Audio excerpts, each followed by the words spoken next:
Hi, I'm Jerry Young, and when I host the weekly Warrior Preview, I dress like this.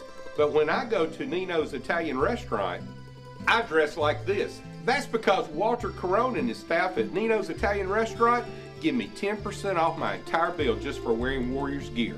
Every Friday and Saturday, you can wear your Warriors gear and get 10% off of your entire bill also. That's Nino's Italian restaurant next to Pee Wee's Pawn Shop on Highway 31 in Pelham. And right behind him, he'll operate out of the pistol. He'll leave it. Shadrick Bird breaks the tackle, line of scrimmage. Look at him go! He's going to score the first ever touchdown in Thompson Warriors' new stadium.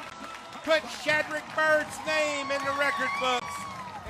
What an exciting win for the Thompson Warriors in their new home stadium. I'm Donette Logan with Jerry Young. And Jerry, excitement is still in the air here in Alabaster. Well, you know, the whole community turned out. It couldn't have been a more perfect night. Dr. Vickers cut the ribbon. We opened the new stadium. And like I said, Shadrick Bird came in, scored the first touchdown after we had defended a fourth and goal from them. And then we turned the ball back over. And then we finally got it again. And Shadrick Bird goes into the end zone. I was never more excited to call that play because, it's just a little personal thing. Just kind of wanted Thompson to score the first touchdown in there. Absolutely. You call it coach's instinct, but Coach Mark Freeman said he was hoping that first touchdown would be scored by him. Coach, we want to start off talking about that win we had here at our new home stadium. Let's start with Chad Bird first. That first touchdown at home in that new stadium, that has to be just an amazing feeling for him, and you have to be so proud of him. And it's Shad was that guy that has been here with me since day one, and in my mind the night before the game I thought, I just want to win the game. Yeah. But it would be nice if Shad got the first touchdown because Shad has been here, like I said, before I even took the job. I had friends that knew Shad, and I really actually, to be honest with you, contacted Shad and his mom before I took the job to find out. Because at that time, some of the people were, thinking that some of our kids was getting away a little bit. Yeah. And so I actually did, to be honest with everybody, I contacted Shad before I even came up here. But that's how special a person he is. And it was great for him to be able to do it. And like I said, I hope people down the road a long time, not only for that touchdown, really, but know who Shad is and the example he's set for a lot of people here. Yeah, he's one of the first athletes that we interviewed here when we started this show, and I was really impressed. He was well-spoken. You can tell he's just a good all-around guy. Your fans really turned out to help open that stadium, and that's one thing I've noticed too. Thompson fans, they are behind you guys 100%, and I'm sure that you guys are thankful for that. Very much so, and it's why I try to pay attention to the student section every Friday night, because there's another thing, when you're a coach, there's things that you think about when you think about taking jobs, and one of them is there support there? If a program's not doing what it should be doing, and it has no support, and it has no administration, then it's kind of you kind of think, I don't think that is where the Lord is leading me, and you start arguing, come on, Lord, I don't. But here, I knew a lot of people here, and that's the thing they talked about. They said the thing about it is that the band and support are always tremendous. The student section is always tremendous, and it's gotten just better as we go. We had a very large crowd. I know we broke records as far as our attendance Friday night, and I think it went great as far as the game event and the way it went, and all you guys and people involved did such a great job off the football field, and then thankfully we were able to do our job. So it was just a great, blessed night for the Warriors. What a great thing to have your coach say about you, and it's just fantastic. But speaking of Shad, not only did he score the first touchdown, but he scored another one along with some other players. Let's get into the game stats just a little bit. Thompson ended up winning, of course, 35-21. One of the things that hit me in the first part of the game as I was calling it is that we had no answer for quarterback Evan Smith as he was sucking the defense in and then going around the corner. He was ripping off big yards. But Tungavaloa came in, ended up the game with 507 yards passing, 4 TDs, 29 completions on 39 attempts. What a fantastic game. A 70-yard pass play on the second drive to Kyle Smoke. Even though he didn't score, he ended up, that 70 yards put us in position for Shad to score the touchdown, so that was great. Shad ended up, by the way, with the 11-yard touchdown run and another TD and a total of 143 yards rushing. We started off the game 7-0. They tied at 7-7. Michael Petway, of course, came in a 16-yard TD and 45-yard TD later on in the game, a total of 147 yards as well. At the half, it was 21-14 Thompson, and then we went out 28-14 after the 44-yard screen pass to Shadrack Bird. He went 44 yards, scored again, and then the last score from A.J. Bonham. And he is just a great kid, and it was great to see him score on that pass play. He really is. And Jerry, I'm getting to be on the sidelines for these games, and you really can't beat that. But to see how the players interact with each other and how the excitement hits when someone scores. And I was down there when Bonham scored, and I wanted to kind of talk to him this week to find out what it's like to win at home. AJ, you had an exciting first game here as you opened the new stadium. Talk about just what's going on with all that excitement going on here at Thompson this past Friday night. We've just been putting in work in the weight room and practicing hard and listening to what Coach Freeman tells us. He tells us to give our best to ever go 100%. We just listen to him and been getting it on and off the field. How did it feel to have that many fans come out here to support you guys for that opening night here at your new stadium? Oh, it felt good. We knew it was going to be a live crowd, and we just knew we had to perform at our best and then just give it all. Now, when you're going from 3 games on the road, home, and then back on the road, how do you approach each of those games differently? I mean, for me, I just look at it as a game no matter where at home or on the road. Just take the same approach. Just do what we do best, go out and win. Where do you like playing more, home or away? For the crowd, I'll say home, but to upset people, I like to play on the road, go in their house and beat them. Now, you said for the crowd, I've noticed Thompson fans, though, they follow you guys. Oh, they come both home and away, but, just the home feel and the environment. I love it all. Now, you've been at Thompson for how long? All 4 years. All 4 years. Whole life. What do you think you've learned the most from playing football here at Thompson? How to be a great person. What is the one thing you think the young athletes who want to play football here need to learn and keep in mind as they get ready to come to Thompson High School? Just keep your grades good, listen to Coach Freeman, and listen to all the coaches, and they'll make you a successful athlete. You mentioned the grades, and I have to ask, because people don't realize this, those grades are a key part for you Yes, guys. So how do you balance your education and football practice? Well, football practice is long. We get out around 5:36, so let's see all we have. We got to make the use of our time and get our work in, and then do our film session with football as well. So you just find a way to get it all done, Yes, huh? ma'am. You got to get it all. You're going to have a good game this Friday, right? Yes, ma'am. All right, thanks so much, AJ. Yes, ma'am. Jerry, these student athletes, they balance so much just between grades and football and church, and I kind of want to tease everybody a little bit. I found out Leah has a hidden talent. Oh, wow. I'm going to put that in our 2-minute drill, but I'm going to save that to the end of this show. You mean he has more than we know? It's not even involving the football field. Oh, wow. It's really good. But I want to talk about Tuscaloosa County. Yeah, this is, a lot of people say, last year we won this game 63-22. So you would think, and Tuscaloosa County has only won one game. That was the first game against Demopolis, and then they've lost to Hillcrest, Tuscaloosa, and Mountain Brook and Vestavia in that order.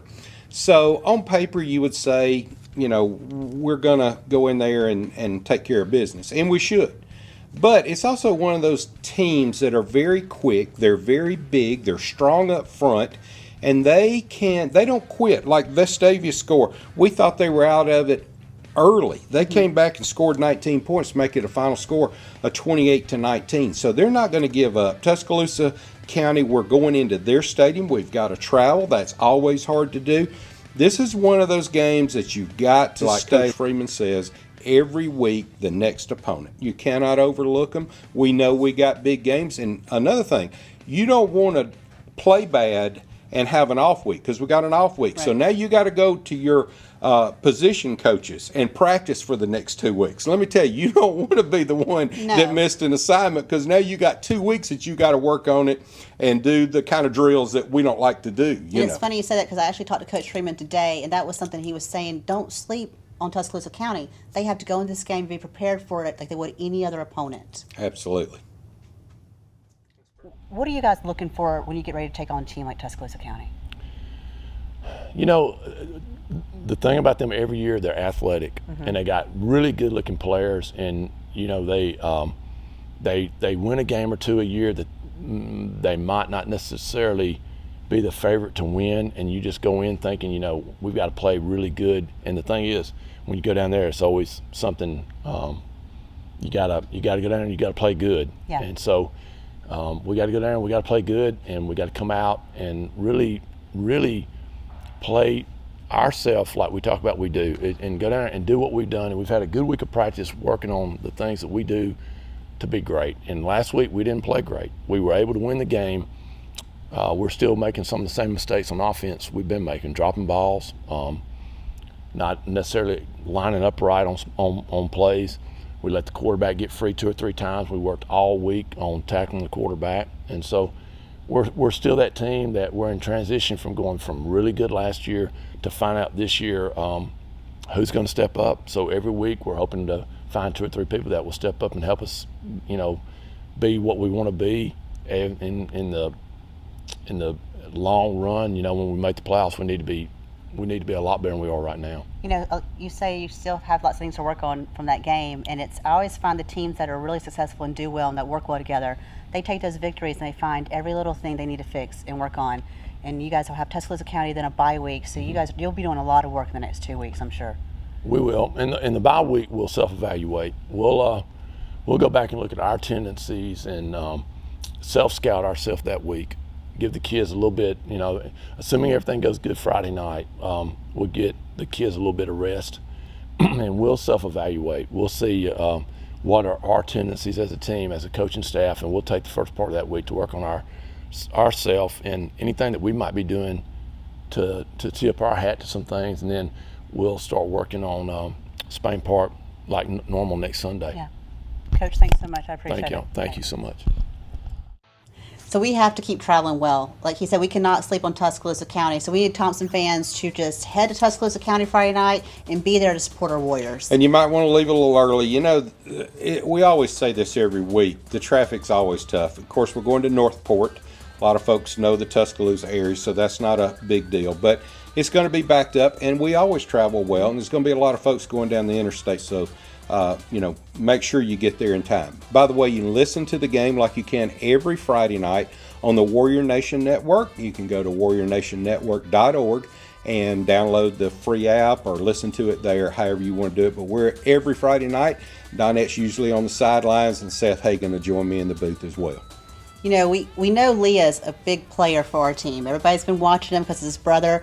But I wanted to put him in our hot seat this week. I wanted to give him the 2-minute drill, and I found out he has a hidden talent that really shocked me. All right, Leah, so we're going to put you in the hot seat this week and have you do the 2-minute drill. Real simple, 2 minutes about questions about you. You ready? Let's start our timer. All right, your name is Polly. Why? Because, that's my gamer tag on PS4, Polly706. You're like the second video gamer. What's your favorite video game? Fortnite. I'm not going to make you do a Fortnite dance like I did your teammates. But now I am told that you're the biggest prankster on the team. What kind of pranks do you pull? I don't know what they're talking about. So You seem to be, you asked everybody, who's the biggest prankster like Leah? Leah, on everybody's sheet. So I'm they guessing sitting right there, all of them. watching you, waiting for you to say something, aren't they? How long have you been playing football? Since I was 5. What is the biggest lesson you've learned from playing football? To love my teammates. I love you say that right now, and they're all watching you. What do you think is what's the most important thing about having a team on the football field? It's cool because we all sweat together and go through all the hard work together, so it's not only you doing it. You're all doing it together? Yes, ma'am. What is your favorite muscle group to train? Muscle group? Yeah. Like abs or shoulder Whatever's your favorite one. stuff? Shoot, I'm not a big fan of working out, so. You don't want to do any of it, huh? That kind of goes hand in hand with football, right? Yeah. Okay, just making sure. All right. Now, I have to ask about a hidden talent. I'm told you can sing. They're lying to you. No, you wrote that down. Oh. I didn't fill that out. What do you sing? I like to sing Beyonce and stuff like that. Are you going to sing for me? I got 20 seconds, so. You're like watching that timer closely, aren't you? What is, do you think, the most important thing you've learned about playing here at Thompson for Coach Freeman? Most important thing is putting God first. He always talks about that to me, and God, He can do amazing things for you, and the only person that could block your blessings is you. That's a good way to end it. Thanks so much. Yep. Beyonce. Yeah, I never saw that one coming. Well, I wouldn't either. I would have guessed Hank Jr. or something. I don't know. Jerry, I want to make sure we thank all of our sponsors who make this show possible every week. This has been so much fun, and we are just getting started. Well, it is. We got an off week next week as far as the game's concerned, but we're going to have a show here, so you'll be able to watch it. We got some great interviews as well for that show. For Jerry Young, I'm Donette Logan. Thanks so much for watching your weekly Warrior Preview.